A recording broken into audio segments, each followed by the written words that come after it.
This is Battlecast.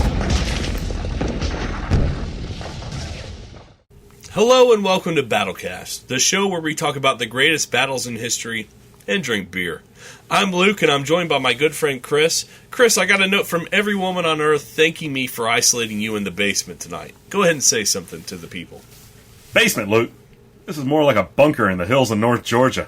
He calls it a bunker. People, I assure you, this is a very nice I drove basement. on like 5 dirt roads, and I feared for my life the entire time I was here. There's literally a golf course about half a block away from where I'm Full of a bunch sitting. of hicks with banjos. More like dorks with golf clubs. But that's all right. This week, we're talking about one of my favorite battles in history. We're talking about, of course, Dien, Phu. Now, this battle is the culminating battle for the First Indochina War and a classic example of encirclement warfare. Dien Phu, I think I had that last night. It gave me the runs. That's right. And this battle also lays the seeds of a future small conflict called the Vietnam War. And with that, let's crack open a few cold ones.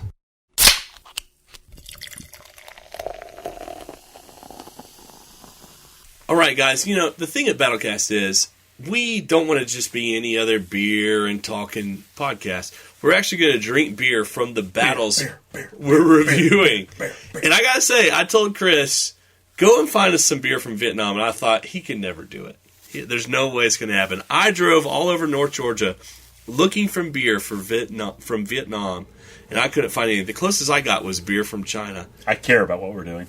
Chris came through. He found 33 export beer, and that's produced by Sabeco Brewing Company out of Vietnam.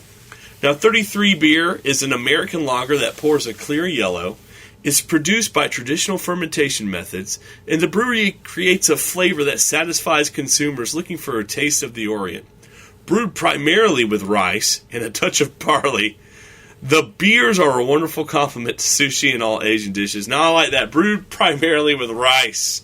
So, yeah, this is not like an elite beer here. Chris? No, it's not. This beer is comparable. If you like Heineken, you'll like this. Yeah. It's Stella a little bit, although it's a little more sticky sweet than the crisp, clean taste of a Stella Artois.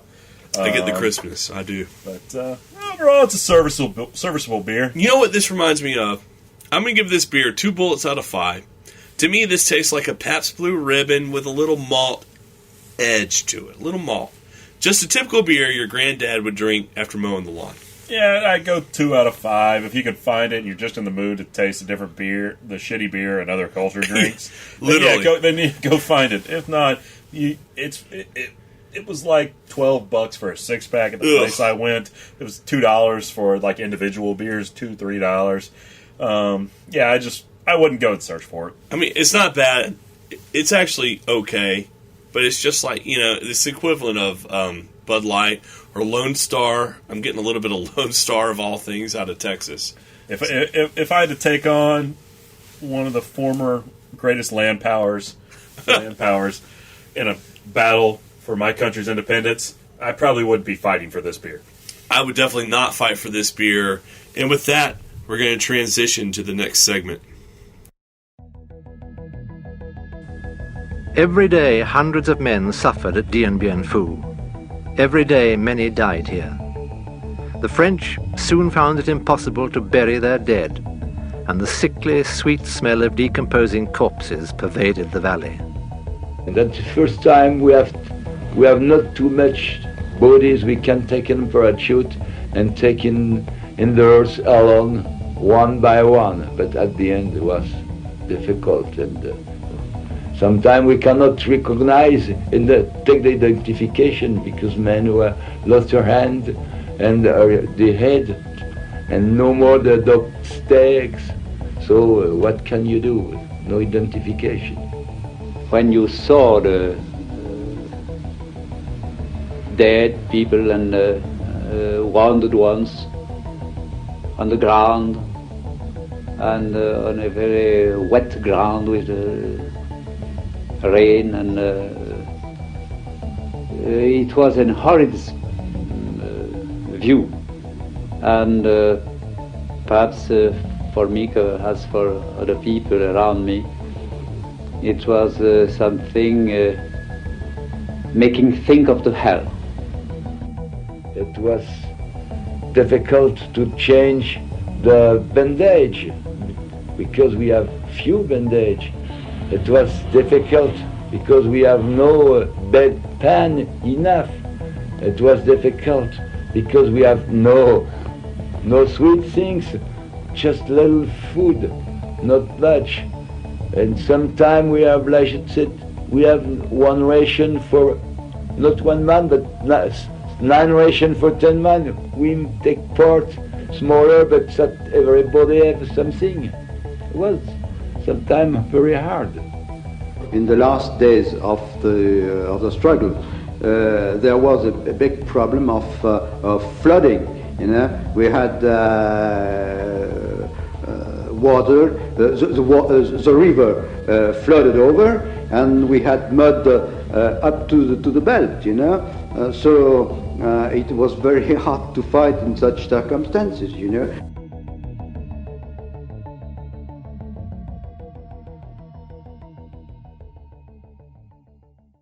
All right, this week we are doing Dien Bien Phu. Now, Dien Bien Phu was fought between France and the guerrilla forces of Vietnam in March of 1954. It spelled the end of the French Empire in Asia and led to the withdrawal of French forces from most colonies except Algeria. Hey, Chris, you want to go ahead and do those battle stats for us? Sure thing, Luke. This battle marks the end of the First Indochina War that cost well over 100,000 French soldiers' lives and somewhere in the neighborhood of 300,000 dead Vietnamese. The war ranged from 1946 to 1954. On the French side, it was led by Henri Navarre, and on the Vietnamese side, Vo Nguyen Giap. The French during this battle lost about 10,000 dead, while another 5,000 were captured. Vietnamese dead is estimated around 4,000 with 9,500 wounded, although the French claim they killed 8,000 dead and wounded another 15,000. This is from a starting point of the French having about 20,000 men and the Vietnamese using an army of about 65,000. This war cost the French people about $10 billion, another billion of that coming in direct aid from America, which, as we know, in about 10 years will get embroiled in the Vietnam conflict. The Vietnamese cost is unknown, but I imagine it cost the Chinese a pretty penny. Luke, take it away with the battle setting. All right, guys. Well, the Dien Bien Phu Valley is in northwest Vietnam and dominates supply lines linking Laos, Vietnam, and China. In 1946, the Viet Minh began to resist French domination of Southeast Asia. And in 1949, Mao Zedong takes over China. And of course, China immediately begins to provide modern weapons to the Viet Minh rebels. So we have a huge escalation of the war right here. Hey, Chris, by the way, do you know what Viet Minh means? You'll never guess. No, Luke, I have no idea. Listen to this. The League for the Independence for Vietnam. Now, that's something I want to give my life for. How about you, Chris? Oh, yeah. All right, well, in 1952, the Viet Minh Army takes over the valley of Dien Bien Phu. Now, the French commander, Henri Navarre, decides to take the valley back in order to defend Laos from receiving Chinese supplies and stop the Viet Minh infiltration into northern Laos. Navarre believes he can create a fortified air base in the Dien Bien Phu Valley, cut off the Viet Minh forces that are operating in Laos from their supply base in China, and force them to withdraw. He would then meet the Viet Minh in a decisive battle and crush them once and for all. But in point of fact, Navarre's entire force was cut off, and a battle for the decision of the French Empire in Asia would be decided. And of course, the French Empire would never recover. Southeast Asia would never be the same, and tens of thousands of Americans would lose their lives as a consequence. But no one knew that then. All right, guys, well, the first thing you need to know is Dien Bien Phu, where the French army has committed over 15,000 men, is a valley. Now, I want you to think of a cereal bowl. The kind you eat Lucky Charms in, okay? Or the kind that Chris eats dog food in. Now, the Love French... Lucky Charms. No, I didn't Fantastic. Yeah, they're great. Now, the French are encamped in the middle of the cereal bowl. They are confident in the superiority of their tanks, and they have quite a few tanks, their air power, and their artillery. They are completely and utterly wrong. Where have we heard that before? Maginot Line, anyone? Yeah, exactly. I want you to think of a circle. Now, you're probably thinking, What does the circle have to do with this battle? Let me tell you something. The circle has everything to do with this and every battle. In 600 BC, Sun Tzu wrote, quote, "It is the rule in war, if 10 times the enemy's strength, surround him and crush him." In 216 BC, the Carthaginian general Hannibal crushed the Romans by encircling them. In 1941, Hitler's forces captured and destroyed hundreds of thousands of Soviet troops in Operation Barbarossa. How? By encircling pockets of Soviet troops with armor pincers. Zhukov returned the favor by using the same tactics when he encircled Stalingrad. What does Russia complain about today regarding NATO and American foreign policy? Encirclement. Everywhere and anywhere, the eternal circle is one key to military victory. Why? It's just a circle. It's round. It's round. No. It's not a triangle. Triangle has sides. Point to size. I'll tell you why. Because the circle cuts off the enemy's supplies. It cuts off his food, his ammo, his reinforcements. It cuts off his life. And if you don't believe me, ask the South after the Civil War. The circle is a strangling, like wrapping your hands around someone's neck. They slowly choke to death. It was France's turn to learn the lessons of millions of soldiers and hundreds of commanders before them. Never, ever allow your forces to be encircled. What the French in the bottom of the Dien Bien Phu cereal bowl don't know is that literally an army of 20,000 Vietnamese peasants are carving roads out of the jungle by hand. They're industrious people. They are industrious people. And for the last 50 miles of the supply line, the roads have to be literally carved out of the mountain. I'm serious, by hand. They're carving the roads into the mountain. The Viet Minh began to occupy and strengthen their position in the mountains. And I want you to think about the cereal bowl analogy. The Viet Minh are all around the rim of a bowl in a circle surrounding the French. And they bring up 3 times more artillery guns than the French have available in the valley. They don't fire most of the guns. Now, they do fire a little, but they keep most of them concealed from the French. And they dig them into man-made caves, all by hand, and dugouts along the mountain ridges. Why? Simple. The French have an aircraft advantage, and the Vietnamese want to cover up their artillery so the aircraft cannot take them out. Now, death is about to rain down from the mountains. The French are going to be cut off from supplies. The only reinforcements, their food, their medicine, everything has to come by air, just like the Germans in Stalingrad. Wish they had Amazon. Yeah, Amazon can deliver anything anywhere. They could deliver with the drones. They could take the drone. Yeah, they have the drones. Drone army. Not back then they could. Well, Jap probably shoot them out of the air. Jap would figure out, I really believe Jap would figure out a way to do it. He's a genius. All right, so listen. Now, the French know the Viet Minh are in the mountains, but they don't know the extent of their strength. They would learn on March 13th, 1954, the storm of steel would begin. All right, before we get into the battle, I want to talk about the generals who are facing each other.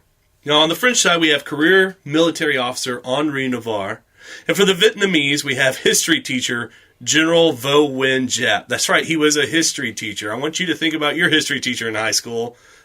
Destroying the French Empire. That's what we have here. Now, I have 2 quotes from each man that I think summarizes their outlook on the war in Vietnam. From Navarre, listen to this, quote, "It struck me immediately in 1953 that there was no possibility of winning the war in Indochina. The situation had deteriorated the previous year. The military situation was very bad. If we had wanted to win the war, France would have had to make a great effort, and the French political situation would absolutely not have allowed this. France was tired of war." End quote. Now, compare that to General Giap. Listen to this. Here we go. Quote, "We will take the French by the throat. Strike to win. Strike only when success is certain, or do not strike at all. And when people ask me where I received my military training, I say nowhere. I learned from books and from my own experiences." End quote. Wow. Now, Chris, what's your take on these 2 guys? What do you think? Well, Navarro sounds like he's the last gasp of that generation of generals that fought in World War I that were shooting people for cowardice and things like that. So he doesn't realize the French, when it starts out, he's not realizing the French political situation is like, nah, we're not having any of this, dude. Just go in there and try to defeat him. And he's like, I'm going to figure that out on my own, but he sucks. He's a career military officer. He went to all the best schools, but he was Yes. never involved in any major war-winning action during World War II. So he has no idea. Whereas Jap, on the other hand, he's a strong guy.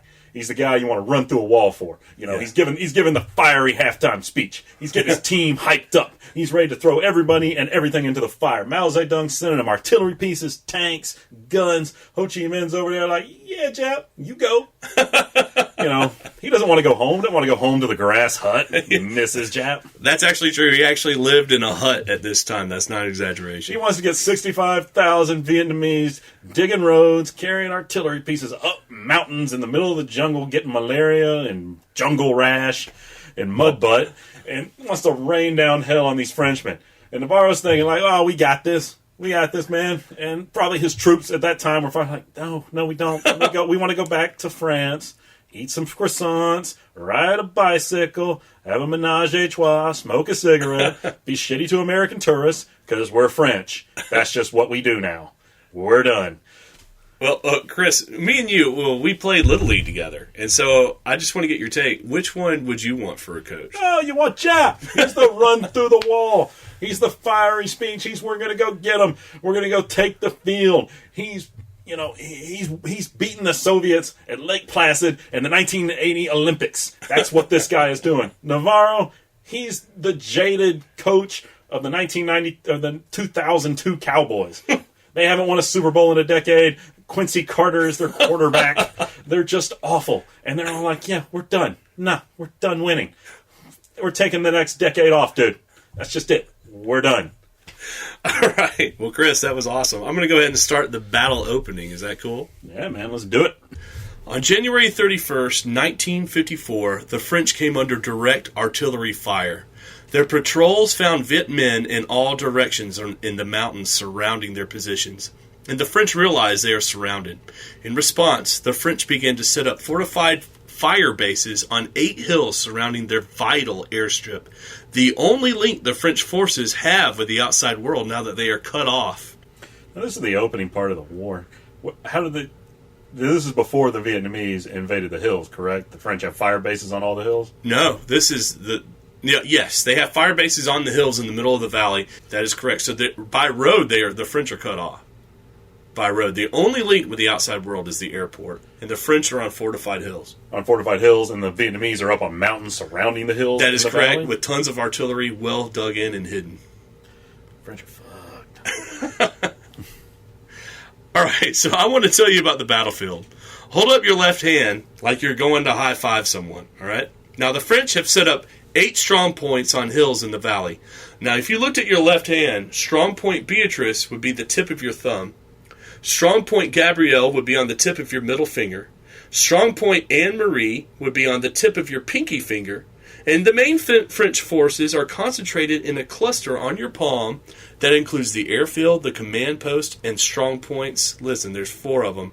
Dominique, Elaine, Huguette, and Claudine. Now, the last strong point, and your hand should still be up, is Isabelle in the south. Isabelle. It is over 6 miles away from the main French forces and would be located where your elbow is in relation to your palm and your fingers. So that's our battle map. And you can see the 4 of the strongholds, the ones on the fingers and the one on your elbow, are far away from the main French forces on your palm. So you could say the Jap's about to lube up his palm and wrap it around his, and give the French the money shot. You would say that. I don't think I would say that. Well, anyways, listen. Jap would say that. I don't know, maybe. Now, the battle for Dien Bien Phu began in earnest on March 13th, when Jap unleashed a blistering assault on the stronghold called Beatrice. It began with an artillery pounding of highly effective fire. Now, Beatrice is on the tip of your thumb, if you go with my hand analogy. And the French command was disrupted at the very start of the attack when a shell killed Major Paul Pigot, who was the commander of Beatrice Strongpoint. First Frenchman to take it in the eye. Yeah, I mean, like right at the beginning, your commander for this strongpoint, this main fortress, 1 of 8, is killed. Right at the beginning. Gone. He's dead, stone cold. Now, there was a sergeant on the hill at the time of this first shelling that was very intense, and his name was Sergeant Kubiak. And he was on Beatrice, and he describes the shelling. Quote, A violent artillery barrage rained down on us without stopping, like a hailstorm on a fall evening. Bunker after bunker, trench after trench, they collapsed, burying men and burying weapons. End quote. I wonder if that time he really knew how screwed they were. I think he's getting an idea. And just a few minutes later, the Viet Minh artillery killed Colonel Jules Gaucher, the commander of the entire northern section of the valley. So all the fingers, their commander, has just been killed in the first hour of this battle. Lucky bastard got it early. Yeah, that might be true at the end of this. Then came the infantry assault. General Giap threw an entire division of troops at Beatrice. Now, the way Giap attacked the hill shows his personality. This was a man who guarantees victory. If he were a poker player, he would only bet on a sure thing. And Dien Bien Phu was a sure thing. First, Giap built trench networks surrounding Beatrice Hill. You can see him isolating and suffocating the French position step by step. Next, Giap sent sappers to take out any French obstacles before the actual assault began.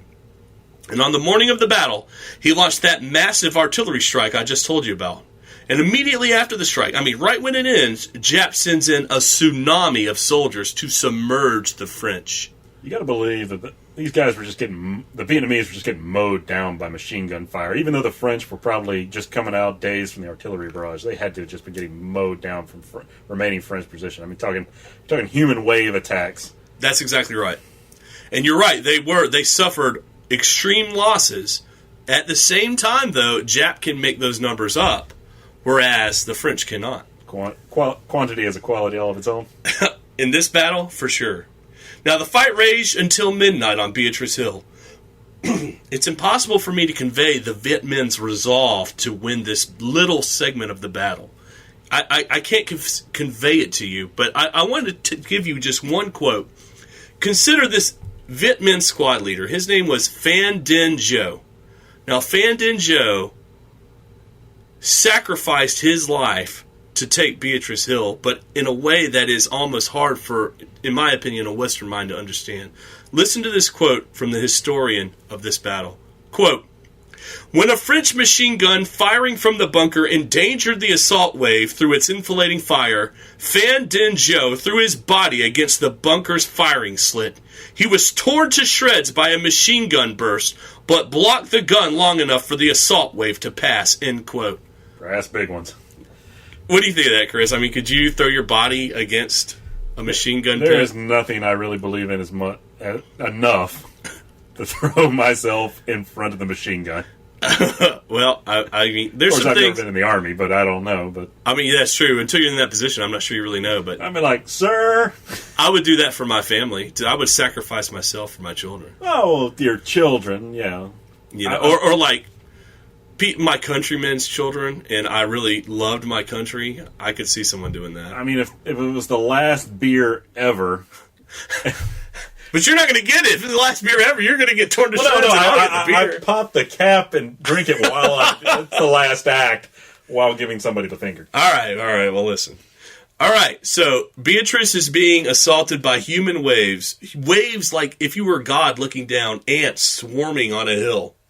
The last message from the French on Beatrice was a request for artillery fire directly on the command post where the radio signal was coming from. That's big balls by the French. Just blow us up.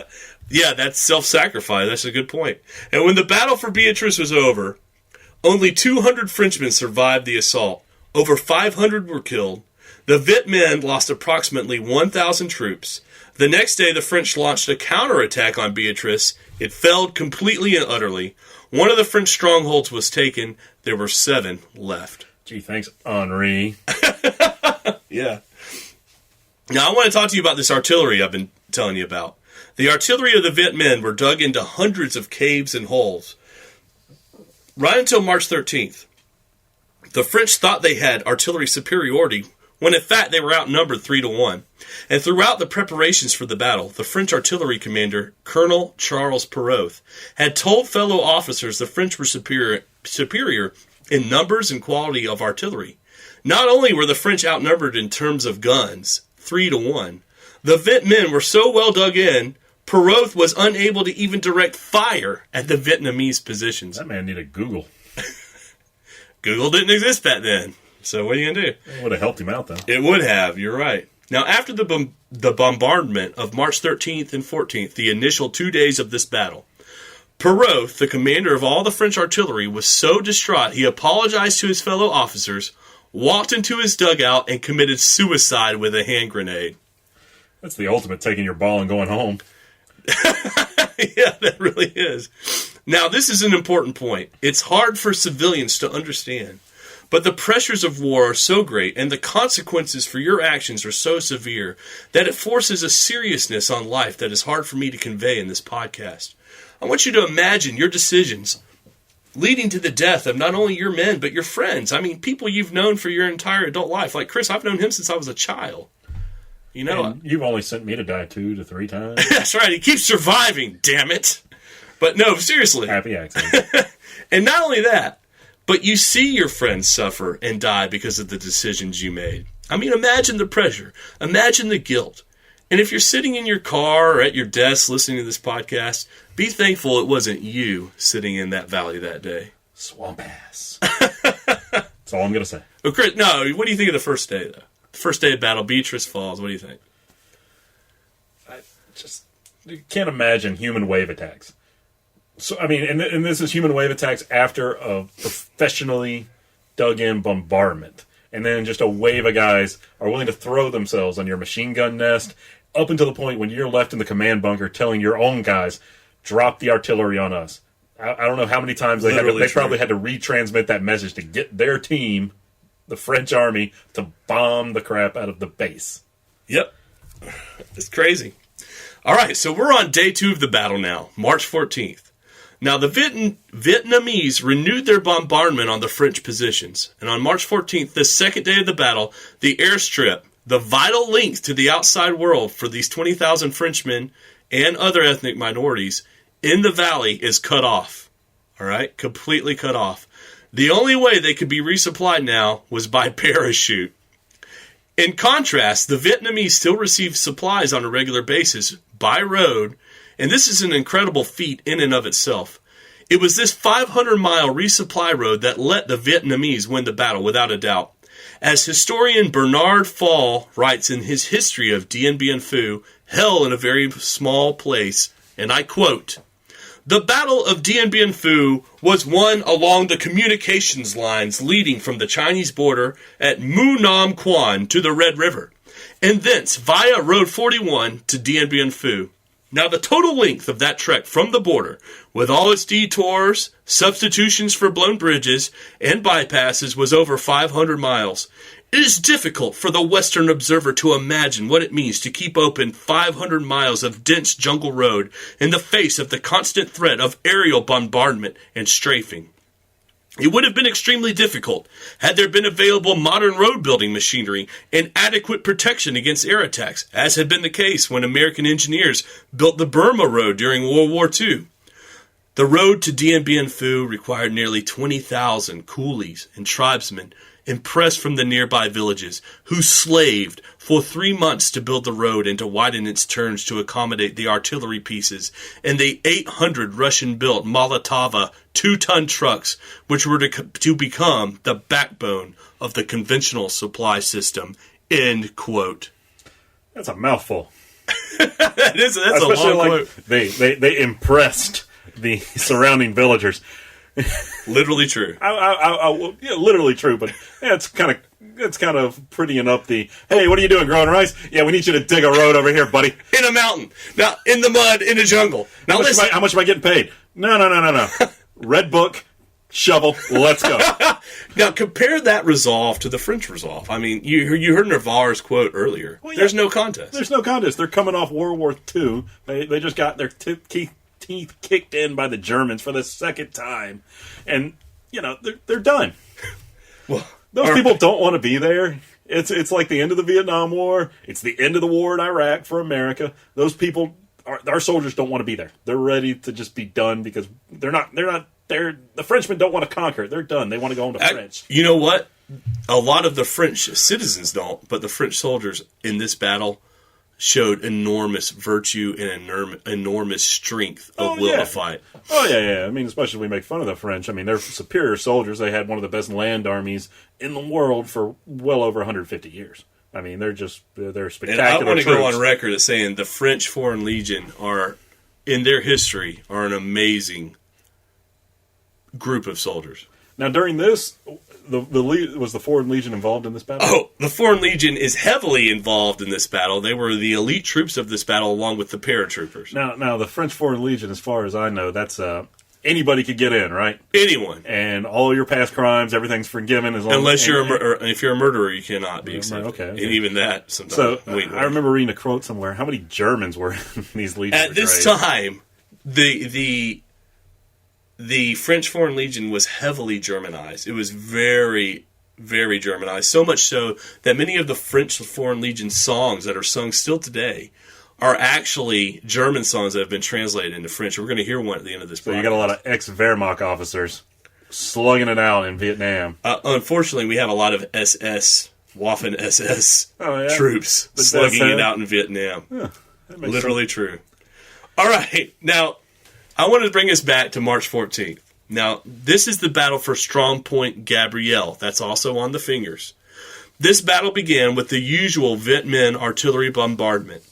At the same point in time as the bombardment began, the entire French leadership of Gabrielle was meeting in Gabrielle's command post, right? We're going to get together, have a little meeting. As all the senior officers of the Strong Point were standing together with their radio personnel and staff, so their communication equipment's with them, an enemy shell with a short delays fuse hit the command post with devastating effect. It blew them to hell and gone? Well, I'm going to tell you, one major's legs were torn off completely, and another officer was riddled with splinters and knocked out by the blast, and two more officers were seriously wounded. At the same time, all the radio sets connecting the command post on Gabrielle with the infantry companies defending the positions and the strong point itself with Dien Bien Phu's command post were knocked out. Gabrielle had become completely and utterly leaderless. That's not good. That's not good. We're going to go and say it. All right, so this is Jap. Following the usual pattern, Jap immediately sends in a tidal wave of soldiers to overcome the leaderless troops on Gabrielle. It was a bloodbath. Now, I want to tell you about this. At 6 o'clock in the morning, the Vietnamese achieved a breakthrough. They overran the command post, and now they're at the crest of the hill of the Strong Point Gabrielle, and they began mopping up operations.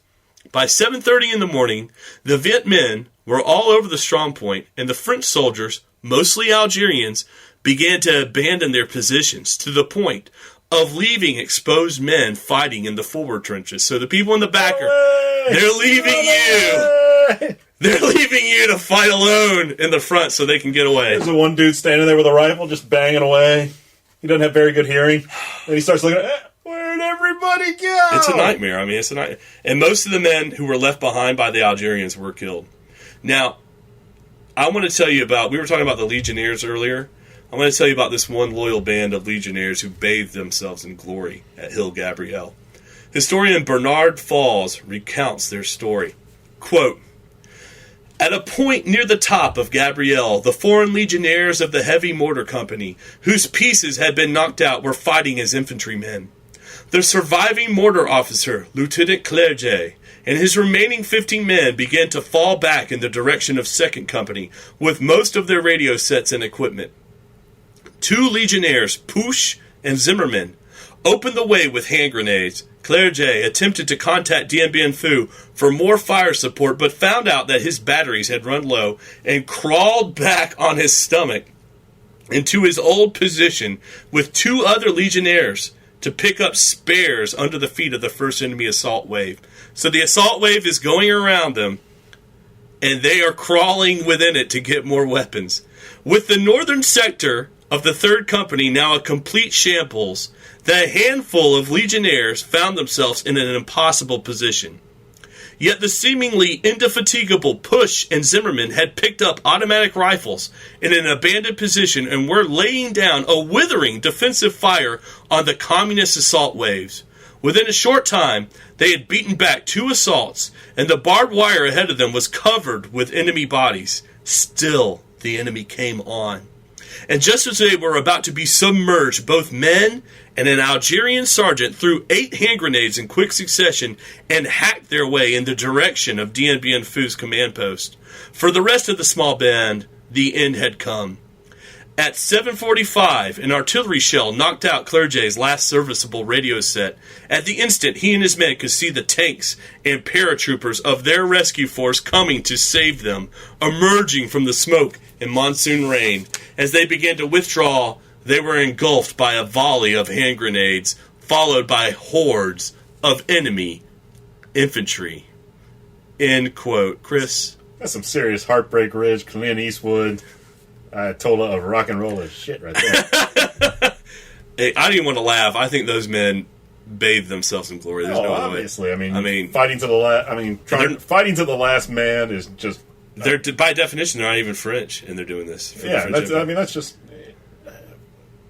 that we all like to believe, firing the last bullet in the last battle, just mowing down enemies, playing video games where you're unlimited ammo. These guys have an ammo supply, and it's running low, and it's just wave after wave of fanatical men just running at them. Just you're gonna die.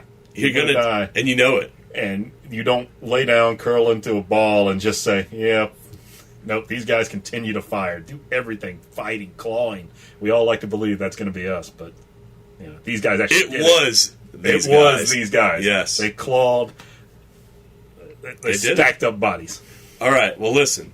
Now the remnant of the French forces retreated in broad daylight over 1 mile to a strong point, Anne Marie, the Pinky Finger, and they were mowed down while they were retreating by Viet Minh artillery positions. Over 500 Frenchmen were killed, and the Viet Minh lost about 1,000 men with around 3,000 wounded.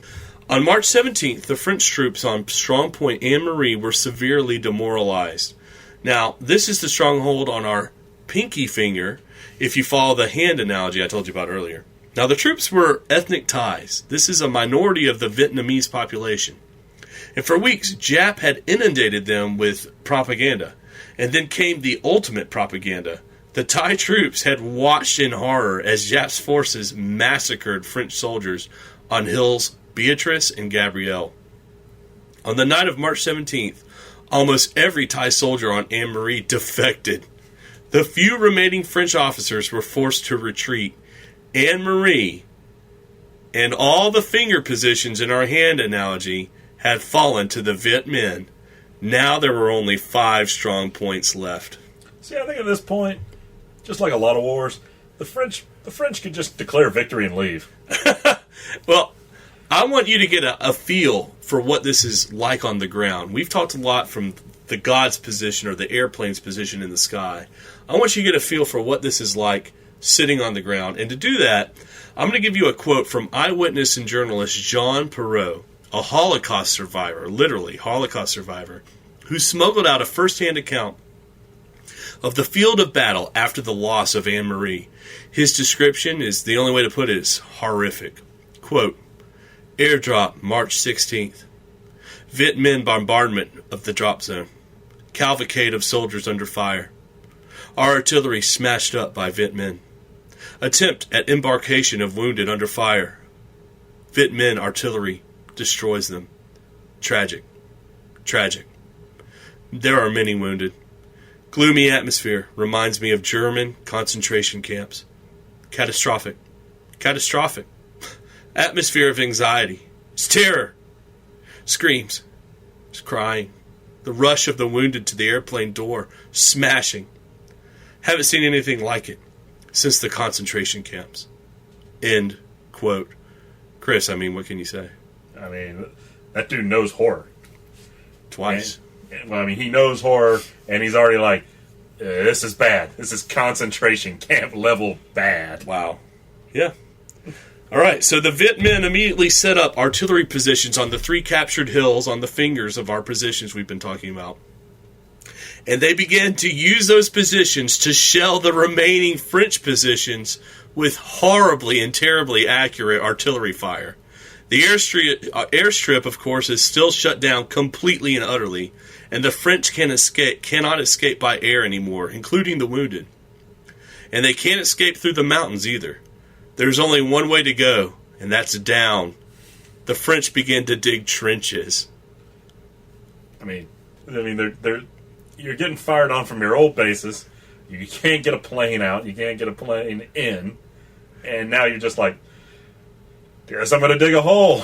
That's all you can do. And there's only 5 bases left. We got the elbow and the bases in the palm. So that's all we have left. So on March 18th, 6 days after the start of the battle, the Viet Minh trench system has cut off Strong Point Isabel, the elbow, from the main French forces in the north. This was part of Jap's plan to strangle the French forces through a trench network. In 3 days of fighting, the French had lost 3 strongholds and over 1,500 men. If you remember my hand analogy of the battlefield, the fortified hills on the fingers have been cut off. All that are left is the group of positions on the palm of the hand and the lone strong point over 6 miles away at the elbow, which is being cut off as I'm speaking in the timeline of our battle. The Viet Minh have lost over 7,000 men dead and wounded. 3,000 French are wounded and trapped inside the valley. Cut off, there is no escape for these French wounded. And then Jap paused. Okay, Chris, when we were talking about this podcast, I said, we need to start something where people can kind of have like a update on where the battle is. So we're going to pause here. We're going to have a halftime report, and we're going to kind of make sure we understand where everything is in this battle. So go ahead and take it away. That's a fantastic idea, Luke. And even though I prepared for days, literally days, poring over this material you painstakingly put together, and I'm super knowledgeable about this battle, I still wanted to just go over it, add some comments in, just get an idea of where we're at this point in Dien Bien Phu's battle. All right, shoot. All right. So far, we've covered the first 4 days of the battle. Correct. The Vietnamese have overrun 3 of 8 fortifications. That's right. But to be clear to everyone out there, they had the ability from day 1 to shell all 8 of the French's fortifications. That's correct. Yep. Yep. All right. So knowing that, they're not just overrunning the first 3 and then everybody else is standing around doing anything. They are bombing all the other bases during the time while the French are staring down their positions getting run over. So yes, people in the other 5 fortifications are in a constant state of terror. No, it's light compared because Jap is, if he was a poker player, he only plays a sure thing and he is methodical. While the other positions are getting shelled, that's true, it's very light compared to the rain of death that is raining down on each individual strong point he intends to send a human wave attack at. Okay. Now the French general, Henri Navarre, where is he during all this? Okay, he is in Saigon. He is in Saigon, far, far away. If I'm not sure, that's in South Vietnam, and this is on the border of Laos and North Vietnam in the north? Yeah, yes, that is correct. Saigon is in the south of Vietnam. It's now Ho Chi Minh City. So Henri's in Saigon. He's nowhere near Bien Phu.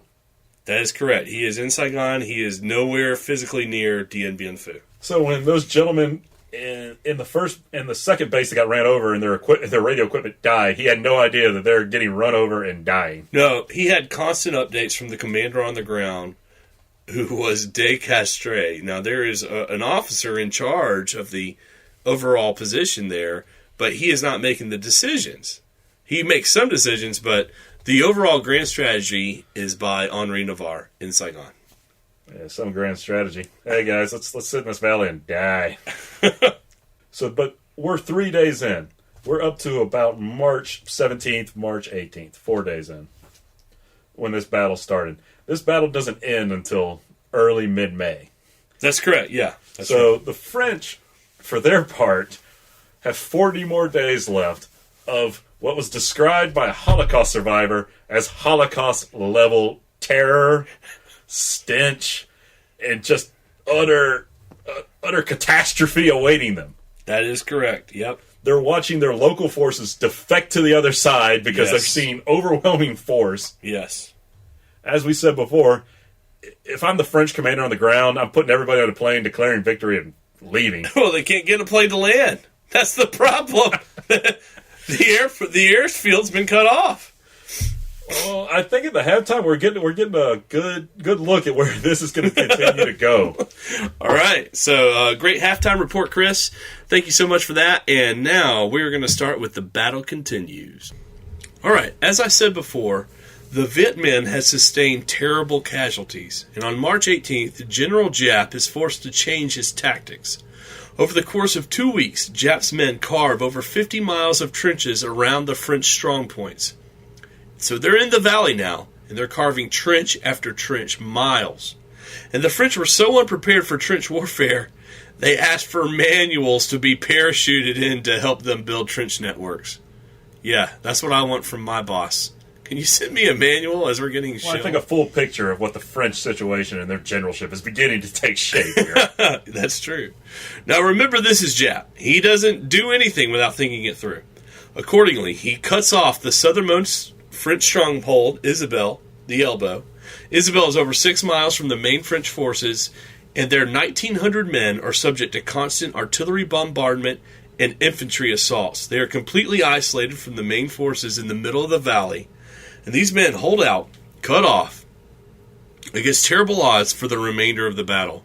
Their supply situation was much worse than the main positions in the palm of the hand, because supplies had to actually land on their base itself, a nearly impossible task for a pilot flying at 10,000 feet, because anything below that, the Vietnamese control through their artillery fire. They don't. This is 1952. They don't have. It's 1954, but yeah. It's 1954. They don't have electronics, integrated circuits. None of that. They can guide things in to somewhere within their base limits. Like you drop something, you're doing best guess of where it ends up. That's correct, especially at 10,000 feet. So their food actually ran out in Isabelle on April 20th, and yet they hold on until May 7th when the French positions surrendered as a whole. Now I want you to think of the wounded on Isabelle's stronghold. There was no way for them to get to the meager medical supplies and doctors at the main camp. They simply had to suffer through to the very end. And when asked years later what it was like to fight at Isabelle, the survivor said, quote, "It was hell in a very small place," end quote. Okay. So, once again, the French are getting textbooks flown in of how to fight this battle. That's right, true. So Literally true. As I said, getting a full picture of their leadership, what the people above them the soldiers on the ground are trying to figure out how to fight this battle. Whereas Giap, he's stopping, he's rechanging, even though he's winning, he's changing his tactics constantly. True. And as we covered in halftime report, where Henri was during the battle, which is hundreds of miles away in South Vietnam, how hands-on was Giap where was he in the ground with his forces? Let me tell you, Giap, almost the entire time, not the entire time, especially at the beginning, but almost the entire time, Giap is hands-on. He's actually in the mountains surrounding Dien Bien Phu. He's observing the French positions. He's ready to strike, because he knows in just a few weeks' time, there's going to be a major conference on Indochina in France, and he wants to destroy Dien Bien Phu to have a strong position at the negotiating table for the Vietnamese. So he's there on the ground. He's going to win or die.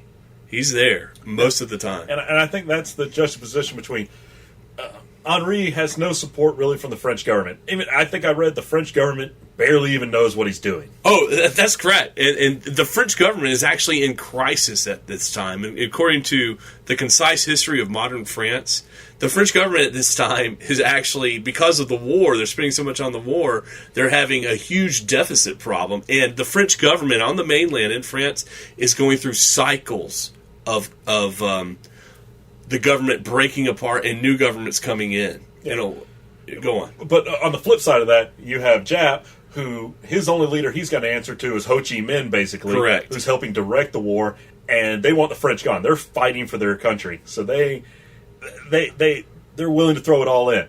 They're winning. It makes it easy. And he's there in his fort.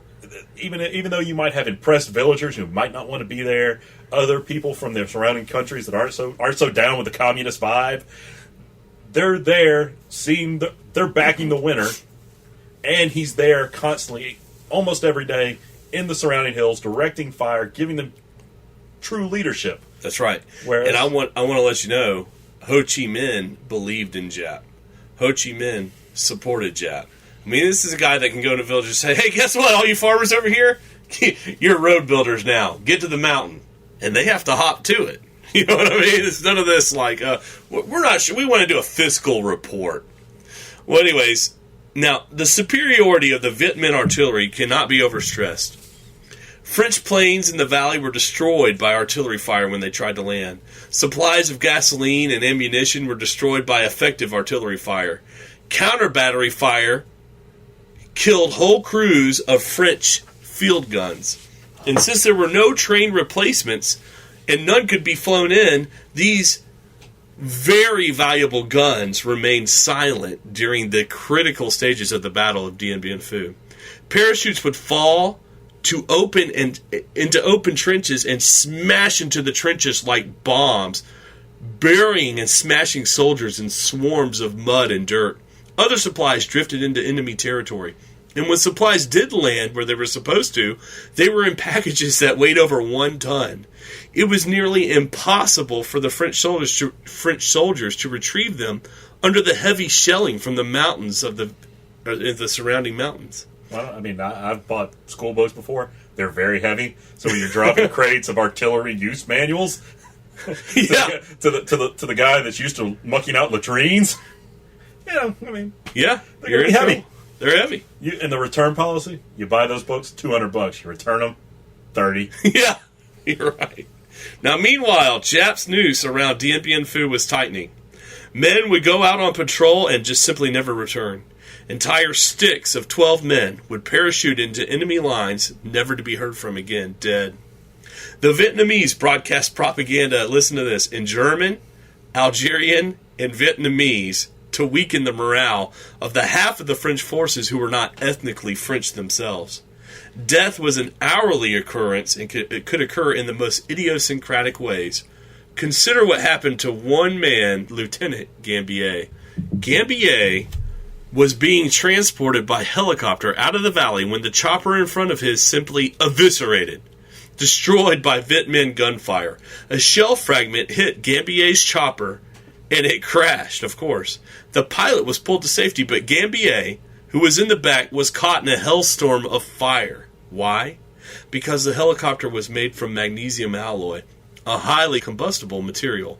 Multiple planes were destroyed daily, and their crews often died before they even hit the ground. The survivors were raked by the ubiquitous guns of the Viet Minh. It was a death storm. Okay, wait a minute. I have no knowledge of this. The French were flying helicopters made out of magnesium? Alloy, yeah, and apparently this stuff just burns like, I don't know. Well, yeah, that's what they put in tracers and machine guns to see where the bullets are firing. It's Death Chopper! Here you go! I'm not sure. Let me look at that. It's like some kind of derivative of magnesium, isn't it? It's like magnesium and phosphorus? I'm not sure, but anyways, on March 24th, the local French commander, Colonel de Castres, withdrew into his fortified quarters and rarely reappeared for the duration of the battle. De Castres was no longer leading the battle on the ground. He had withdrawn from his men and even from his staff. Eyewitnesses reported De Castres acted, quote, as if a spring had broken inside him, end quote. And when his subordinates appeared before the French government commission investigating the battle of Dien Bien Phu in 1955, they described De Castres' role in the battle laconically, quote, he transmitted our messages to Hanoi for us, end quote. Basically, they're saying all he did was transmit messages. Leadership on the ground fell to a lieutenant colonel and a paratrooper named Lang Lei. He actually had a group of paratroopers around him, and they were called the Paratroop Mafia. A first-class soldier, Lang Lei braved every part of his fortified line to get an eyewitness view of conditions on the ground. If Jap was planning a storm, Lang Lei was planning a dam to contain it. Outsupplied, outnumbered, and outgunned, Lang Lei covered himself in glory. Rain fell continuously, and the troops in the open trenches began a 40-day trial of knee-deep and sometimes chest-deep mud, with wet clothes, monsoon weather, and human waste floating within the water that they waded in hourly and daily. Unimaginable chafing. Unimaginable chafing. The water in the trenches was 3 feet deep, and combat rations were eaten cold. The underground French hospital was filling up so fast its catacombs could no longer be enlarged. Michael McClear, a historian of this battle, describes the scene. Quote, "The worst hell now began. The French underground hospital had facilities for only 40 beds. There were only 4 surgeons for the 12,000 men who had so far survived, most with wounds. The French began digging hospital tunnels, placing the wounded on ledges carved in the clay. In the French medical catacombs, the scene was nightmarish. The hospital had been extended and extended until it reached close to the now disused graveyard. There came a day when the wounded found large white worms from the graves crawling amid their bandages. We could see legs with maggots, but the doctor left them on and said, 'I think it prevents gangrene.' Those maggots were moving around on the patient's legs. It was terrible." End quote. Who was that doctor? Like Navarro's cousin? He was like his brother-in-law? No, he was a good man. He actually, those worms? Yeah, gangrene. Yeah, don't worry about that. Yeah. Well, he said that just to ease their mind because he had nothing to get the maggots on. Well, obviously he said that, but it still comes off as a little douchey. He wrote a great book on his experience in the war. I really believe he was a good man. Well, I'm not saying he's not a good man. I'm just saying that quote comes off a little douchey. Well, that's the quote. On March 30th, the Vent men unleashed a wave of artillery and walked it up to the French strongpoints of Dominique and Elaine. Those are in the palm of our hand. And as the artillery walked up the hills, it was followed by human waves of infantry, one after another, flooding up from the trenches at the bottom of the hills. The Vietnamese trenches were so close to the French lines, they overwhelmed the French defenders before they could even fire their weapons. French paratroopers, elite soldiers, entered the lines to stem the tide of the Vietnam men. They shot their own men who refused to fight, and outnumbered 10-1, the paratroopers heroically fought to the very last man, buying invaluable time for the French forces behind them to organize the defense. I'm not saying that cowardice is a great thing, but you know what? If you're getting overwhelmed and some of your guys are retreating, instead of wasting your own bullets like shooting them in the back, maybe you just want to shoot all the guys in front of you, just in case that guy, gets his shit together in like 500 feet and says, you know what, I better go back and help shoot. If you're shooting your own guys, you're a little screwed at that point. Yeah, but I tell you, those paratroopers held off the human wave assaults long enough for the men in the back to be ready for the assault when it came to them. And it actually saved those positions for a whole month. So yeah, I think except for Captain Shoot him in the back.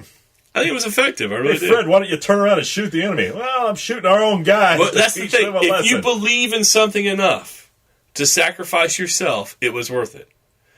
If you don't believe in something enough, it wasn't worth it. So on March 31st, the French supply of grenades and 81mm mortar shells were completely exhausted throughout the entire camp. Japs' attrition, was working. Do we have any information on their wine supply? I'm glad you brought this up. The French had more wine than they had artillery shells, and they had literally thousands of gallons of wine and wine extract, which you could mix with water.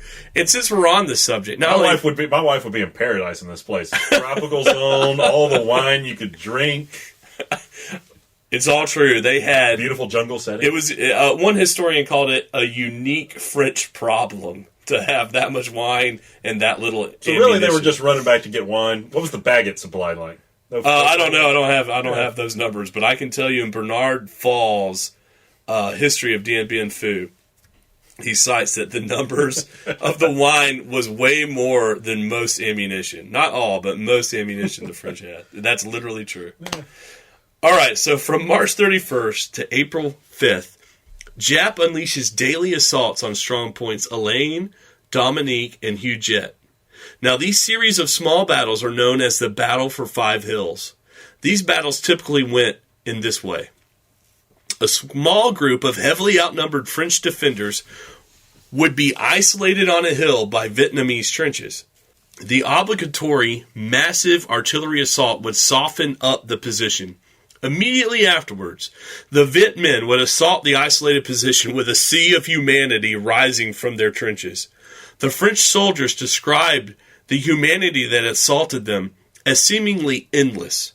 Pilots reported the Vietnamese attackers were so thick the valley looked like one giant blanket of green moving up the hills.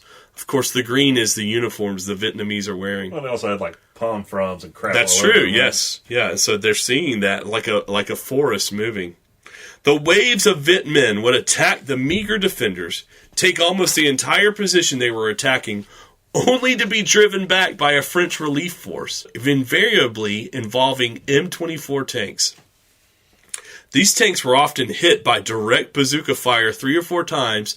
They would break down, but almost never would be destroyed. They would be repaired by the French, and they were the one aspect of French superiority on the battlefield.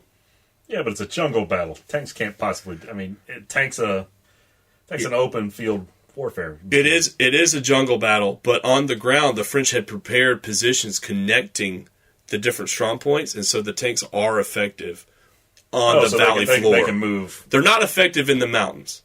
Yeah, but on the valley floor, the tanks are very effective. How many tanks are we talking about? We're talking about approximately just a few, not a lot. I would say I want to go with my gut about 10. Oh, so but they're constantly using them and repeating. Well, they're constantly using them, but they can't be everywhere. They can't be everywhere, and a lot of them are cut off on Isabel. Yeah. So that right there. And you're talking about an enemy that's willing to use wave after wave of human suicide, infantry attacks. No 1, 2, or 3 tanks can stand up to that type of assault. Not indefinitely, but they did. Well, they did. For weeks and weeks. And when the French forces counterattacked, they witnessed a freak show of death. Thousands of Vit men and French bodies covered the hills, unburied and baking in the sun. The hills had been raked hundreds of times by artillery shells, and the dead bodies were an abomination of dismemberment, stinking and rotting in the blistering tropical heat. Nothing was left of French positions that 20 hours before had comprised shelters, dugouts, and barbed wire fortified strongpoints. All that one could see was craters of mud and rotting human flesh. The commander of the French forces, Colonel Langley, describes the macabre scene. Quote, "The dead were buried when it was possible to do so. From mid-April on, they were just left behind." I mean, what he's describing there is almost World War I-like conditions of just constant battle, and there's just no ability to reset. These armies are in constant contact with each other. There's just no ability to pull your forces back, try to gather something together, and hold out on a defense. The Vietnamese are attacking constantly. They are attacking constantly. Any rest. And they're not giving the French race, but we have to give credit to Colonel Langley, who is the commander on the ground at this point. He always holds back a little reserve. A little bit that can counterattack these positions. That's the second time this dude has come up, and I mean he's doing his best a job in a crap situation. I totally agree. He's taking a big old bite of that crap sandwich and just choking it down like a champ. I would tell you he's a hell of a man. Oh yeah. Now I want to give you a typical example of the battle for 5 Hills. We can't go through the whole thing, but here is what it was like. This is what typically happened, and this is on Huguet 6. Now Huguet 6 is one little isolated hill on the main strong point of Huguet, and it's a little bitty hill. It was held by exactly 90 elite and battle-hardened French paratroopers. Now, these are elite troops. Against these 90 men, Jap threw an entire infantry regiment comprising well over 3,000 men with an attachment of heavy weapons and mortar troops. After an artillery barrage, the Vit men attacked from the west, north, and east. Okay? So the beleaguered paratroopers retreated to the southern end. It's the only place they're not getting attacked from. So they're on the southern end of the hill. The French then committed reinforcements as they were available. One company, led by Captain Cladic, sprinted to the battle so fast, the Vietnamese were unable to take aim at them. They actually came so fast that they couldn't even aim their rifles at them. They fought hand-to-hand with the Vit men to negate the Vit's artillery advantage from the hills. By nightfall, the Vit men had taken almost the entire hill. With the arrival of daylight, French artillery pounded the Viet Minh, and the French Air Force attacked with napalm, catching hundreds, if not thousands, of Viet Minh in open ground with napalm. Now, napalm is just fire. It's like a liquid gel of fire that attaches to you and won't quit burning. Oh, yeah. It was a bloodbath of the Vietnamese. And using tanks and a few infantry reinforcements, the French retook the hill. Huguet 6 was saved. High-ranking French officer Major Biguet describes the counterattacks. Quote, "We started shooting, and we fired 3,000 or 4,000 shots, and all the cannon of Dien Bien Phu. All 120 mortars were aimed at that one position. My men got out of the trenches and went to the attack, but the Viet Minh were also entrenched. Maybe half of them had been killed, but there still remained the other half, and they fought like the great fighters they are. They fought man to man and with daggers, but my own men put up such a fight that after one whole day we had recaptured our objectives. Then my men had to occupy the trenches, but they were digging upon the fallen bodies. The soil was covered with dead bodies, French and Vietnamese. The smell was horrible." End quote. Yeah. And this is where we come to something like this, where we realize that the Vietnamese numbers of how many guys they lost in this battle have to be depressed in some way. I agree. He threw a regiment at these elite troopers, which got bombarded with napalm, artillery fire, tanks. They had to have been wiped out. And a regiment is around 1 to 2,000 troops. And they probably had to have been wiped out. They threw 3,000 troops. Yeah. 3,000. Yeah, I'm just saying he threw 3,000 men. Yeah. You got to figure they were almost completely wiped out in this battle. Or close to it. Enough to where you're making up the human wave attacks from all the other forts they lost. Listen, You're getting into multiple thousands of people. The French estimates had to be closer. I agree. To what actually they lost. I agree. And the Battle of Five Hills is not a Vietnamese victory. It's not. Because of these tactics the French use. Oh, yeah. And Colonel Langley. I mean, dude's the man, Johnny on the spot. He is Johnny on the spot. He's put in an impossible situation, and he overcame it for weeks. I mean, just this is the guy that's putting his fingers in all the all the holes, and grows more fingers to put those in the holes too, and shoves you with your fingers to plug a hole. It works. It works. And the dude that's running this battle, he's got all the wine and the baguettes and his pencil thin mustache and his bicycle down in Saigon, saying, "Hey, how's that Dien Bien Phu thing going?" Unfortunately, that's the truth. Now, anyways, these tactics were effective, but it's important to point out that without massive reinforcements, the French would not be able to continue counterattacking. The French were getting on average 75 reinforcements a day throughout this battle. In this one battle for Hill Huguet 6, 200 French soldiers were wounded, and the entire 90-man paratroop force, who I told you about before, defending the hill, were completely wiped out, gone, forever. Elite troops. Jap lost well over 900 men in this battle, but he could replace them, and the French could not. Jap was bleeding the French dry. Yeah, but that number, 900, that's got to be a low-end number. There's no way it's all an estimate. It's all an estimate because you never know. But I'm just saying, what the French threw at them in that situation where they had 90 guys on a limited area of effect, and the Vietnamese are attacking them from 3 fronts, and then the French just drop large, quantities of napalm, artillery. Mortars, they 120 had to have mortars. killed a large percentage of these people that were just way back, have no concern. I mean, they probably have individual concern for their well-being. Yeah. The guy standing back there commanding them was like, "Yeah, go get them. It's only 90 guys." It's funny you should say that because actually, because of these kind of battles, the Vietnamese forces after the Battle of Five Hills, some of them refused to advance. And incredibly, even though the French are in an impossible position, a few go over to the French side. That's literally true. Even though they see how horrible it is, but they're like, "We'd rather be with you because you're not." That's how they can't take Gap's like, "Dude, we have them surrounded," and they still go over to the French. Incredibly, and he's probably like, "Yeah, go see how that works out for you in a few days." I agree, but still. All right, so here we are. It's April 5th. French forces have lost half of Elaine and the dominant positions in the Palm. All right, so half of these French strong points are taken, 2 of them. So that's a net total of 4 really French strong points still held. And for the next month, The French and Viet men remained on Elaine and Dominique in a kind of draw a few yards from one another. Now, I've seen pictures of Dominique and Elaine's strong points at this point in the fighting, and it's hard to describe what they looked like.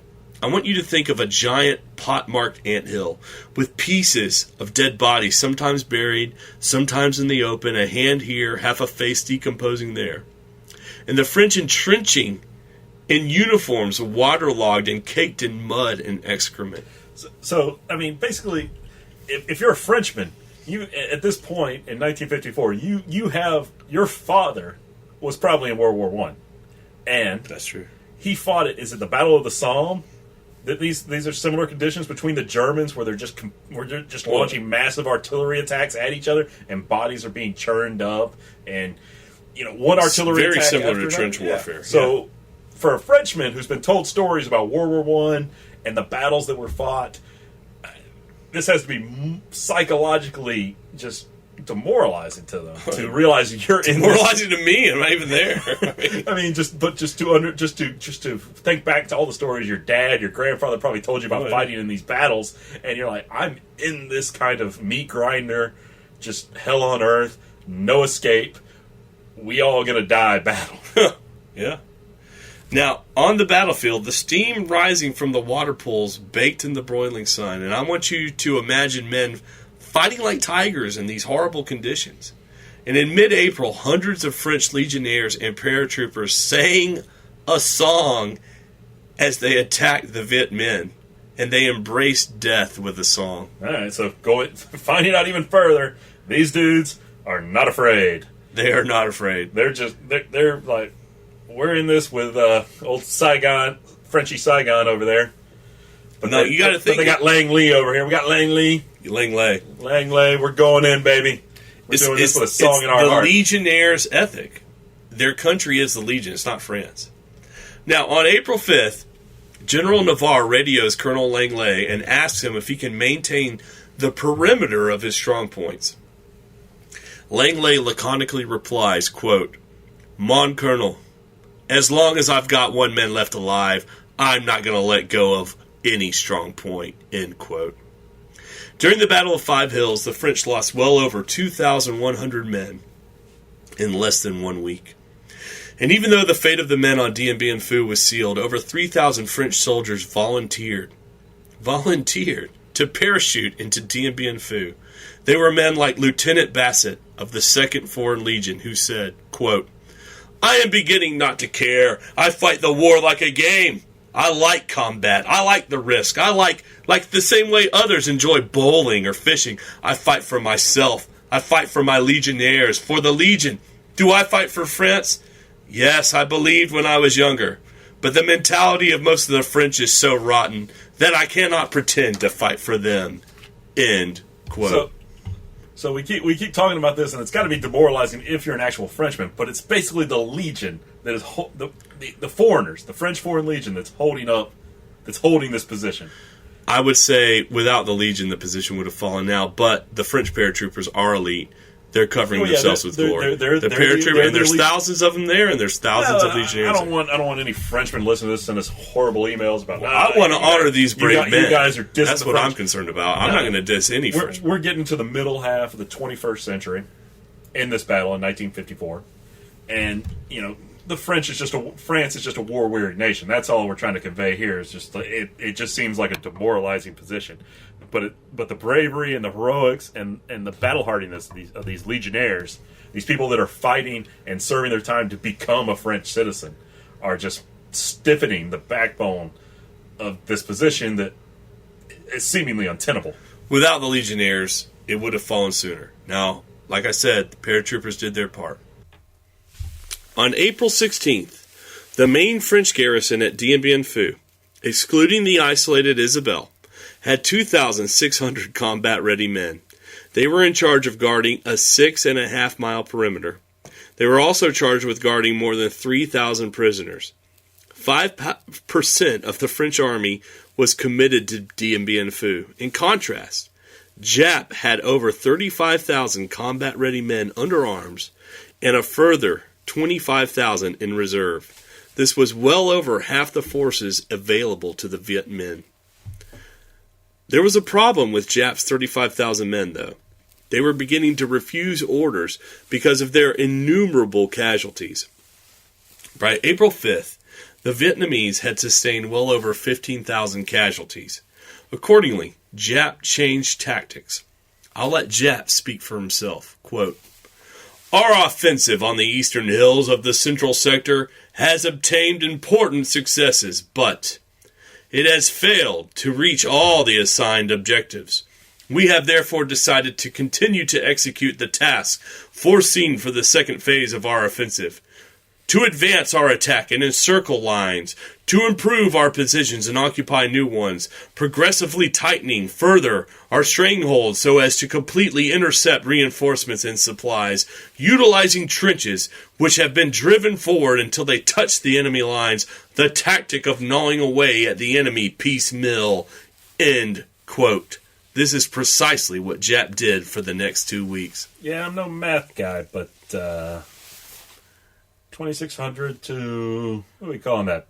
50,000. I'd say 55,000. 50,000. Yeah, no math guy, but one seems bigger than the other. Yeah, one seems bigger than the other. Tens of thousands of coolies worked day and night in order to surround every French position with a spider web of approach trenches. Many of them carefully burrowed underground for long stretches until they emerged inside the French barbed wire lines, or even at the French bunker lines. And in some cases, mine galleries would be dug where Regiment 98 of the 316th People's Army Division held the line. The 98th had been recruited largely from among the Vietnamese of the Dong Tru area, which is one of the major coal mining areas of North Vietnam. Accordingly, many of these men from the 98th were former coal miners and were familiar with the digging of shafts and the preparation of explosive charges. Jap's new tactic of networking the entire valley with trenches was working. More and more airborne supplies fell into his lines. Often the Vietnamese would leave the supplies alone, and when the French forces left the relative security of their bases, the Viet Minh would surround and annihilate them. Hey, that one's got peanut butter in it. Get it. Oh, no, they're shooting at us. Stop the peanut butter. Stay away from the cans. Somebody's shooting at the cans. I'm sure they learned after a while. They probably went at night, but anyways. On April 7th, Dien Bien Phu ran out of food rations. And the men were allotted survival rations once a day, so they're eating a small amount of food once a day. On April 29th, this meager amount of food was halved, so they're eating half of a survival ration once a day. French forces fought on empty stomachs. So it's like, hey, we got a full bottle of wine for you. Here's your crackers. They probably ran out of the wine, I would think, but who knows? Well, you never know. It's probably a good diet, though. What do you think? Now that's what my wife lives on. Wine and crackers. If they had cheese dip, it's over. It's over. She could fight forever. She could fight forever. Most wives can fight forever. We're testament to that. Now, airborne supplies were delivered ineptly. For instance, jerry cans were filled to their brim, and because of the pressure of landing, they would burst when they landed. And so all the gasoline in the jerry can would spill out. Because of this, which never got corrected, of course, the tanks were running out of gasoline, which were absolutely vital for counterattacks. More and more resupplies drifted in the Viet Minh lines.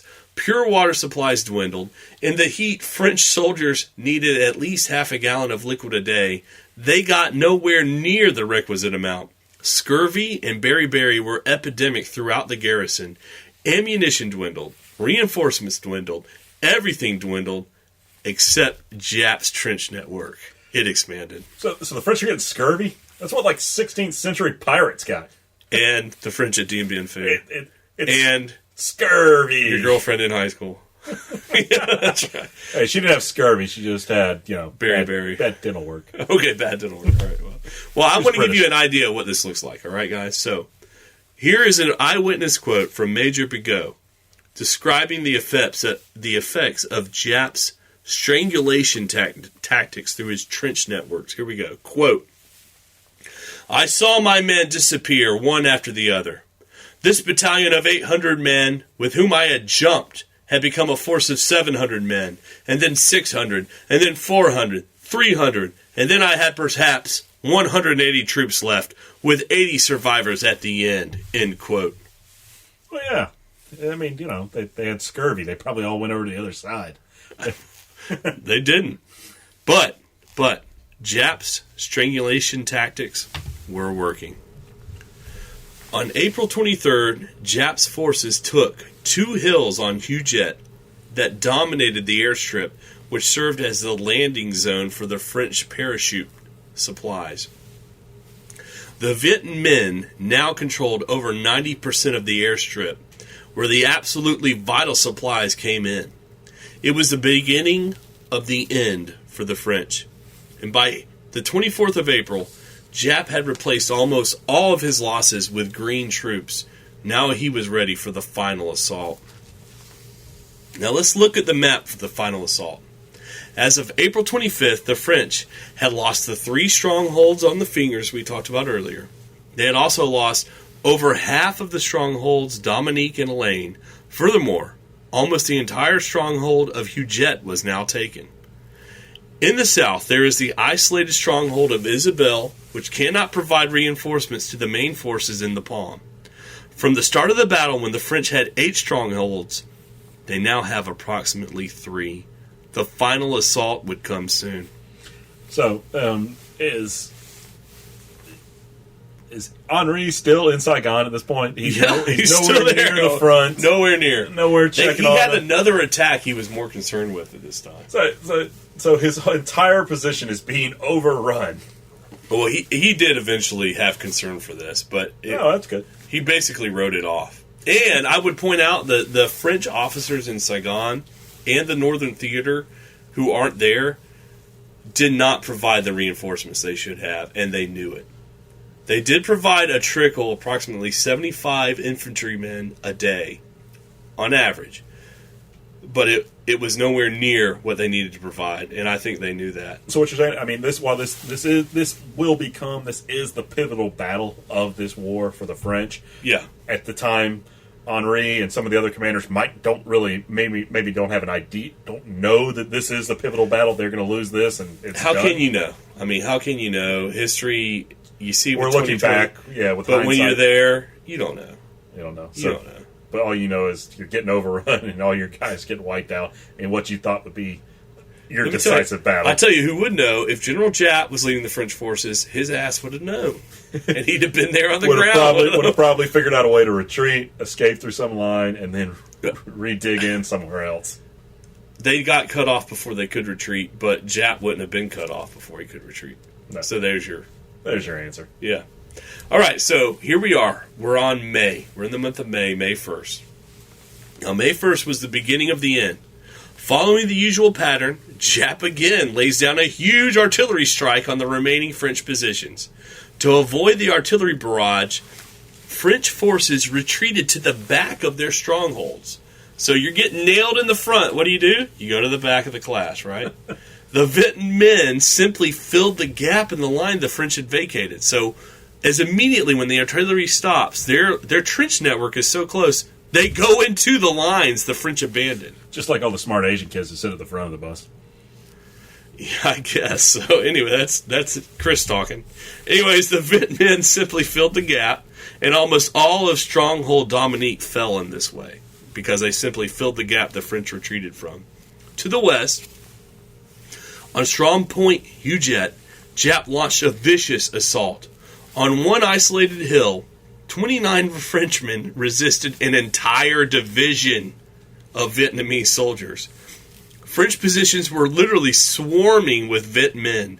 The French were submerged. At one hill, 88 men resisted the advance of over 3,000 Vietnamese. The Viet Minh's dead literally covered every inch of ground around the position, but still more came. The 88 French soldiers fought to the last man. I mean, once again, we get back to the point. The French are losing this battle, but I mean, heroes are being made constantly. That's right. They're human waves attacks of just overwhelming Impossible odds. firepower, impossible odds. and their commanders. I mean, that's who we're. If we're dogging on somebody, we're dogging on their commanders. Amen. Because they're not helping these guys. These brave men are dying for a losing cause, and some of them are probably more than happy to do it, or look back on it and say, that's what we did. That's how we rolled. Listen, the commanders, especially the ones in Saigon and outside of the valley, knew the game was over. And even really inside the valley, they knew the game was over. May 1st was checkmate, but they had to play till the end. And once again, we get back to 3,000 people advanced on 88 guys, and they held out to the last man. The Vietnamese lost a ton of people in this battle. I agree, more than the estimates. More than any of the low estimates of what we're reading. I agree. Yeah. All right, well, I wasn't there, but I want to tell you what one historian recounts. Bernard Fall writes, quote, "Long before midnight of May 2nd, the senior commanders in Dien Bien Phu knew the final assault had come, and that, short of a miracle, they would not be able to resist it. The message sent at 2000 hours simply reeled off the obituary of strong points fallen or attacked and of units destroyed, and added the comment, 'No more reserves left.' Fatigue and wear and tear on the units were terrible. Supplies and ammunition was insufficient. It is quite difficult to resist one more such push by the communists, at least without bringing in one brand new battalion of excellent quality." End quote. There would be no reinforcements for Dien Bien Phu. The defenders were on their own, and there were few of them. I mean, the quote just says it all. These people are surrounded. They're demoralized. They're fighting to the last man. They're on low rations, except for maybe wine. I mean, these people, just the heroics of the remaining soldiers to continue to hold out. By May 2nd, individual positions were being massacred, one Frenchman at a time, in hand-to-hand combat. By the night of May 2nd, every position on Strong Point Dominique had fallen. Now the entire area of Dien Bien Phu was under direct enemy observation. By May 5th, most of Hujet and Elaine had fallen. These were all in the Palm. Only Claudine in the Palm was left relatively unscathed. Positions were falling one after another. It was like a line of dominoes. One position falling leads to another. Now the wounded French began to request to fight. French Major Bigot remembers, quote, "So some got up, one who had lost an eye, one who had lost an arm, one arm we called them, and said, 'We are going back.' And they were still asking for a weapon to continue the combat. It was remarkable. There was a great spirit there. On May 6th, we went to see Langley, and everybody was exhausted, completely exhausted. We knew we could take no more. There was no more ammunition, and the men could not take it. So when the Viet Minh attack on May 7th came, it really was the end. We gathered the few chiefs of battalions still on their feet and said we would try the breakthrough. They said, 'Now it is not worth it. We might as well die. We could not go 100 meters without passing out.'" End quote. So there we go. I mean, you have the wounded who are just like, "Hey, I'm wounded, but I ain't going out laying in this bed." I call that bravery. Like, "Hey, Langley, old one arm over here," which you guys are calling me one arm. I'm not dogging on your creativity, or that we're under a lot of pressure and you don't have any time to become creative. But my name's Larry. Call me Larry. One arm. Call me Larry. Help me out. On May 6th, the penultimate day of the battle, a major French strong point that was eviscerated when the Vietnamese set off 3,000 pounds of TNT in a mine shaft below the stronghold. Bernard Fall describes the event, quote, "At 2300 sharp, the fortified position simply exploded. A huge geyser of black earth and smoke rose in the sky. Then came the Viet Minh assault waves. Rain-soaked earth of the crater was as slippery as oil, and progress agonizingly slow. Sergeant Chabray and his handful of men, he had 5 with him, including 3 wounded, fired clip after clip after clip into the masses of bogged-down humanity below them. After hours of holding the Viet Minh off, the commander of the exploded stronghold asked permission to retreat. The cold answer from his commander rang back, 'You're a paratrooper. You are there to get yourself killed.' all of the French defenders died or were taken prisoner. End quote. Back to the front. You will do. Damn. That's all I could say. What I say. You're a paratrooper. You are there to die. That was actually my wife's wedding line for me. That was her wedding vow. You're a paratrooper. That sounds so cool until you remember these guys. You remember, like, they're people and they don't want to get wiped out. They're like, No, he did it. I mean, he stayed. Well, obviously he stayed. What a man. But, yeah, what a man. But still, if you got your druthers, you're like, hey, can we get out? I put my shorts up there, white shorts, waving the flag. Like, hey, let's talk to these guys. I mean, if you're fighting for what you believe in, you don't give up. Now, the remaining French officers gathered in the command post to wait for the Vietnamese. Langley remembers what happened next. Quote, "We heard something rolling over the roof. I was seated in my chair, not thinking of anything in particular. The stairs leading to the outside were in front of me, and we could see a patch of sky there. We all thought, a grenade! God, a grenade! Would be thrown down the stairs and explode, but that wasn't the case. We saw a victorious Vit soldier in a cork helmet carrying a bayonet on his gun who simply said, 'Get out.'" End quote. The French had lost the battle for Dien Bien Phu, and with it, they had lost French Indochina. The empty French command post still remains, as it was at that moment on the plains of Dien Bien Phu. Twisted pieces of artillery still lie all around it. Only a small bronze plaque has been added. It records simply the moment of the end. 1730 hours, May 7th, 1954. The last radio dispatch from the French at Dien Bien Phu was, "The enemy has overrun us. We are blowing up everything. Vive la France!" End quote. The Vietnamese took 11,700 men prisoner. Of these, 4,500 were wounded. Over half would die on the 500-mile march through the jungle to prison. Now, General Giap explains why the Vietnamese won the war, and I think this is really an excellent quote, especially for us Westerners to hear. Listen, quote, "Journalists and scholars ask me the same question. How did we win? We won the war because we would rather die than live in slavery. Our history proves this. Our deepest aspiration has always been self-determination. That spirit provided us with stamina, courage, and creativity in the face of a powerful enemy." End quote. All right, Chris, go ahead and tell us about the repercussions of the French loss at Dien Bien Phu. The French loss at Dien Bien Phu ended French colonialism in Southeast Asia. Yeah. All right? Yeah. That's because the day after, the final day of Dien Bien Phu, the next day, the Vietnamese and the French meet in Paris for talks on Vietnamese independence. Literally the next day. Literally the next day. God. And what happens out of these talks is the country becomes partitioned in two. That's right. The northern half is run by Ho Chi Minh and the communists. The southern half is run by a U.S.-backed leader who eventually becomes a shithead. That's because, true. you know, this is the latter half of the 21st century or the 20th century. Yeah. And basically all the U.S.-backed leaders in proxy war nations for the Cold War are shitheads.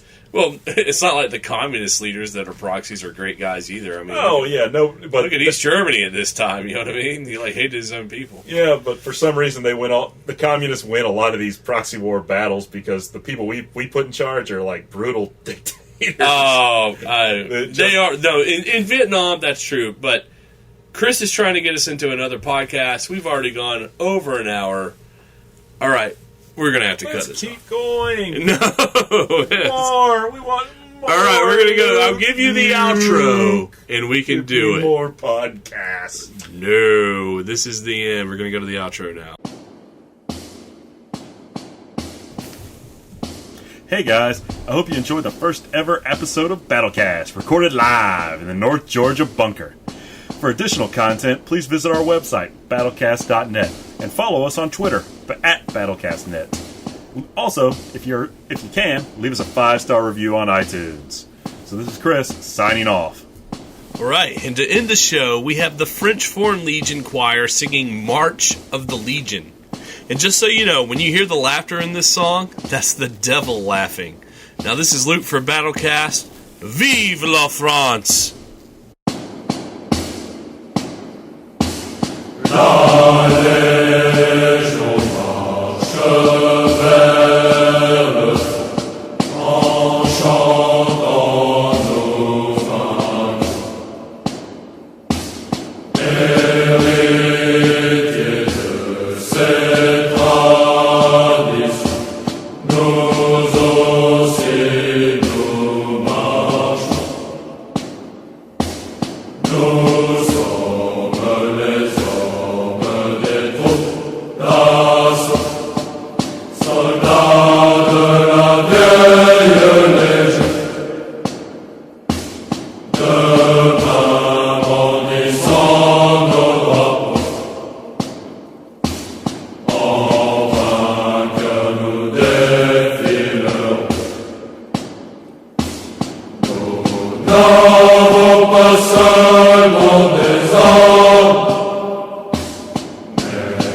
Soldat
de la